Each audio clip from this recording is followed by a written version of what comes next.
Hello. This is our lesson on scaling and shifting. So this is what we would have done in class. Thursday, Friday, the October 8th, 9th. So scaling, shifting with measures of center and spread. So today you're going to be able to determine how scaling and shifting affect statistics and what scaling and shifting is, if you don't know that.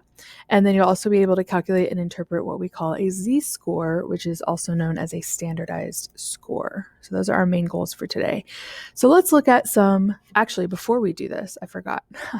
I talked briefly about standard deviation in the videos about box plots. So I wanted to review that real quick. So this is a 3-dot plots of some data, and your job, real quick, I'm going to give you a second to think about it, is to decide which of those dot plots, X, Y, or Z, has a larger standard deviation. There's nothing behind me, I promise. So I'm going to give you a second, maybe pause the video, and then I'll tell you. Okay, the dot plot that has the largest standard deviation is Z. All right, so when we think about standard deviation, I think the tendency is to think that it means how spread out the values are from each other. And Y looks like they're all like spread out from each other really well. But standard deviation is more about how the average distance from the mean. It's how spread apart the points are from the mean on average. So in all three of these data plates are symmetric, which means their mean is going to be the same as their median, which is right at the middle at 50. So all three of them have a mean of 50. So if I look at the average distance from the mean for each point, Z has more points further from the mean. So that average distance from the mean is going to be bigger. X has more points closer to the mean. So this is going to have the smallest standard deviation is X. And then Y is kind of somewhere in the middle. Some of them are closer, some of them are farther. So it'll be kind of in the middle in terms of standard deviation. So when you think about standard deviation, it's the average or typical distance from the mean. It's not how far the points are spread out from each other. It's how far they are from the middle, from the mean. Okay, moving on. So let's look at some fake test scores. So here's our summary statistics for these test scores. The mean is 88. The median is 89. First quartile is 80. Third quartile is 97. Standard deviation is 10.2. IQR, interquartile range is 17. And the range of the test scores is 41. Here is a histogram of the test scores. We can see that it is skewed to the left. My mode is kind of in that 90 to 95 range, and then it's skewed to the left. So when we look at our summary statistics, the first four are measures of center or position. So mean and median are two of our measures of center. Q1 and Q3, as well as the minimum, the maximum, would all be measures of position. They're kind of telling us a specific position in the set of data. And then these last three, standard deviation, IQR, and range, are all measures of spread. The reason this matters is because when we start kind of changing our data in specific ways, the measures of center and position all react in a certain way. They kind of react in the same way, and measures of spread are affected in the same way. So I've kind of split them up like that. So let's pretend in this test that I added 50 points to everyone's score. Now, I wouldn't actually do this. That would just be silly. But imagine that I did this. So I want you to think about what would happen to our statistics. So again, I'll give you a second to think. What would happen if we added 50 to every score? Oh yeah, here's a little visual for you. So here's our original scores. Here's our new scores. Looks like everyone made over 100. Wow, you're so good at math. Okay. So our mean went up by 50. Imagine that. Our median went up by 50. Q1 and Q3 both went up by 50. So when my measures of center being kind of where's the average or typical or mode or median, mean or median, my measures of center went up by 50. My measures of position went up by 50, right? Because those are dealing with like actual data values that are moving up. However, my measures of spread is measuring how spread out the data is. Max minus min, right? Q3 minus Q1. Standard deviation is how far apart the points are from the mean on average. Those things are not going to change if all I did was just move or shift the data further to the right or to the left. So shifting data, which basically means we're adding or subtracting a constant to every single value in my list of data. Shifting data, okay, we'll add or subtract that same constant to the measures of center and position. So measures of center and position are moved as well, but it does not change our measures of spread. The data does not get more or less spread out based on if all we're doing is just moving things to the right or to the left. We're just adding a constant, right? So let's go back to our original data. And let's say this time that I just multiplied everyone's score by 2. That seems like a fun thing to do. So again, think about what would change. How would these measures of center and position and spread change if I multiplied everybody's score by 2? So again, here's our graph representation of that. Okay. So this time our mean, median would both get multiplied by 2. My Q1, Q3 measures of position would both get multiplied by 2, just like, so those are affected just like they were affected before. This time, looking at my measures of spread, did it get more spread out? Yes. So my measures of spread also get multiplied by 2. So this is called scaling when we're multiplying by a constant, which also includes dividing by a constant, because multiplying or dividing by 2 is the same as multiplying by half. So we're still multiplying by a constant, it's just a fraction. So scaling data, right? Multiplying every data value by a constant, the same constant, okay, causes our measures of center and position and our measures of spread to be multiplied by that constant. So everything gets multiplied by that constant when we multiply every data value by that constant, right? So scaling really only affects measures of center and position. I'm sorry, shifting only affects measures of center and position. Scaling affects all of our summary statistics. Okay? So let's see what happens when we are combining scaling and shifting. Contain your excitement. So suppose we have the following test scores. Again, not real, but these test scores don't look great. Like something happened, clearly something's going on.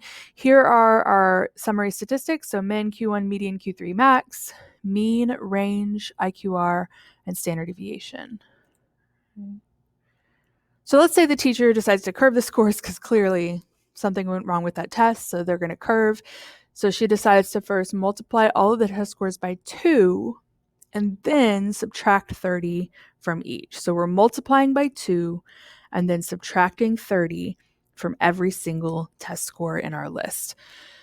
So I want you to think about what would the new summary statistics be for these new scores. And the goal is you're trying to do this without actually going back to my list of data and doing that operation on all of them and then recalculating. You want to use the rules to know what is happening to these summary statistics without actually having to go back to the data. Okay, so again, pause it, think about it, see if you can figure out what would happen to these summary statistics, and then let's talk about it. So measures of center and position. All right, measures of center and position get affected by shifting and scaling. So the measures of center and position would be like min, Q1, median, Q3, max, and the mean. All of the mean is also a measure of center. So those measures would get the shifting and the scaling. So it would get the multiplying by 2 and the subtracting 30, because both of those things affect measures of center and position. Our measures of spread, range, IQR, and standard deviation, only get affected by scaling. So they would be multiplied by 2, but we would not subtract 30 from our measures of spread. So we end up, right, with, those are our things that happen. And then these are our new values.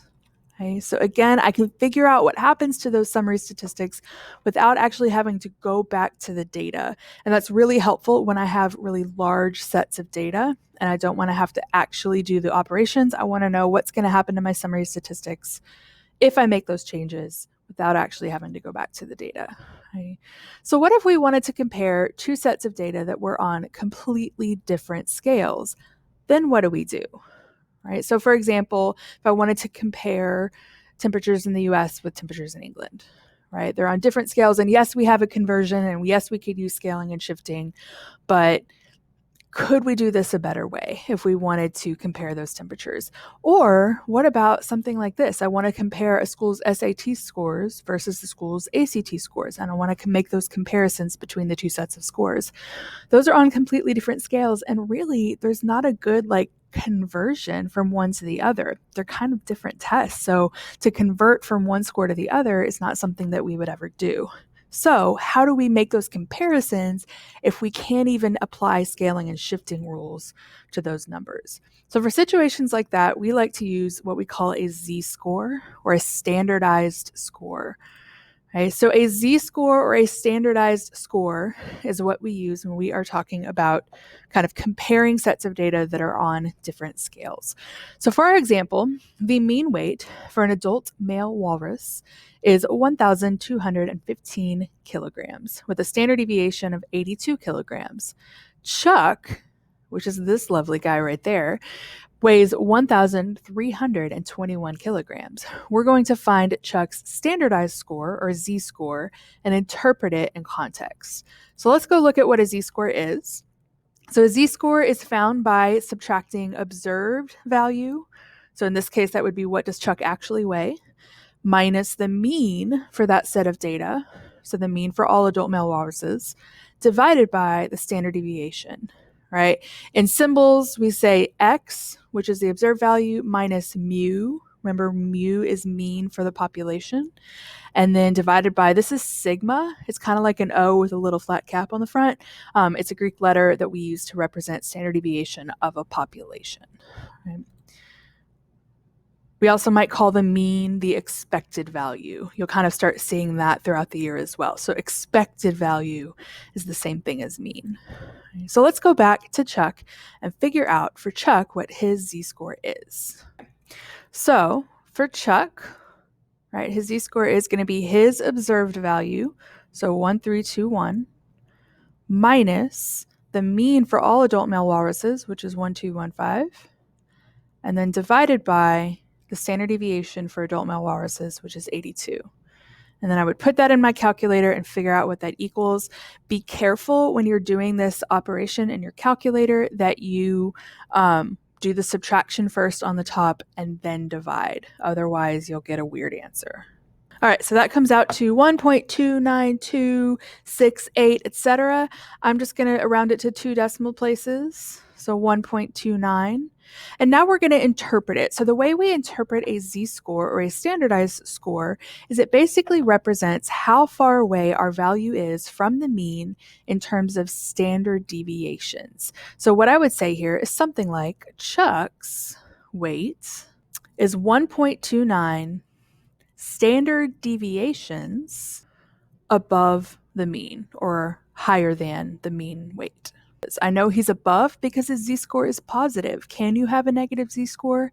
Yes. A negative Z-score would mean that the observed weight was lower than the mean weight. So we know it's above not just because we can see the number, the value, but anything that has a positive Z-score is above the mean. So let's practice another example. So more adult or more walrus weights. The mean for an adult female walrus is 812 kilograms with a standard deviation of 67.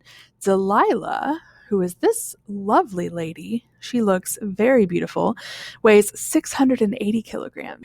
We're going to find Delilah's standardized score and then interpret this value in context. So same thing, we're going to find a Z-score. So Delilah's Z-score is negative 1.97. So because her weight is lower than the mean, we know her Z-score is going to come out negative. So negative 1.97. So then when we interpret it, I'm going to say Delilah's weight is 1.97 standard deviations below or less than the mean weight. So that's Delilah. So now let's talk about comparing them, because that was the whole point of a standardized score, is so we can compare what's going on between the two, even though they're kind of on different scales with different means, different standard deviations. So based on those Z-scores we calculated, I want to know whose weight is more unusual for their gender. So Chuck or Delilah? Remember, Chuck's z-score was 1.29. He was 1.29 standard deviations above the mean weight for walruses. Delilah z-score was negative 1.97. So she was 1.97 standard deviations below the mean weight for female walruses. Right? So Delilah is more unusual for her gender because her z-score is kind of further away from zero. It's further away. Her weight was further away from the mean in terms of standard deviation. So that is how we can make comparisons on two different things with different scales. It's by converting them both to a z-score. So one last example, just to practice. In an AP comic design class, which doesn't exist, but maybe it should, Melody scored an 84 on a test where the class mean was 80, the standard deviation was 4, and then Joel scored a 90 on a test where the class mean was 87 and the standard deviation was 3. So who scored better relative to the other students in their class? Okay, so I'm going to give you a second, pause if you want to. All right. So the answer is that they actually did equally well compared to the other students in their class. So Melody's z-score would be 84 minus 80 divided by 4, which is 1. Joel's z-score is 90 minus 87 divided by 3, which is 3. So they both have a z-score of 1, which means they both did 1 standard deviation better than the rest of their class. So there you go. All right, the next video is on the normal model, so make sure you watch that and have a good day.